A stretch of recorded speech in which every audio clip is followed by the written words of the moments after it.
Hi guys, welcome back to my channel. Good evening. আজকে আমাদের গ্রামে 24 প্রহর হচ্ছিল, তাই আমরা সবাই বেরিয়ে পড়েছি 24 প্রহর দেখতে। আর অদিত্য আর অঙ্কিতা তো সামনে ছুটে উঠে যাচ্ছে ঠাকুমার সঙ্গে। আর আমরা দু জায়গায় আস্তে আস্তে যাচ্ছি লাস্টে। আর এখানে লাইটিংটা তো খুব সুন্দর করেছিল। আমি তো অনেকক্ষণ দাঁড়িয়ে দাঁড়িয়ে লাইটিংয়ে দেখেছি, তারপরে ভেতরে গেছি। ভেতরে গিয়ে দেখছি অনেক দোকানে বসেছে, কিন্তু দোকানগুলো জিনিসগুলো খুব দাম, জানো তো। ওদেরও দোষ নেই, ওদের তো ডাকের দোকান তাই। আর হরিনাম মঞ্চটা তো খুব সুন্দর করে সাজিয়েছিল। সেরকম লোক আসেনি এখনও, আমরা তাড়াতাড়ি চলে এসেছিলাম বলে। আর আমাদের অরিত্রতে একবার প্রণাম করে নিল। আর দেখো গৌরমণ্ডলও শুরু হয়ে গেছে, খুব সুন্দর করে ওরা নাচছিল।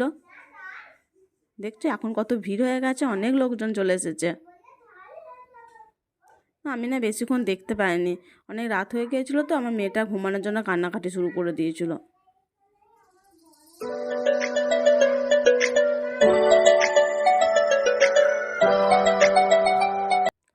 বাড়ি আসার সময় একটা আইসক্রিম খেতে খেতে বাড়ি চলে এলাম।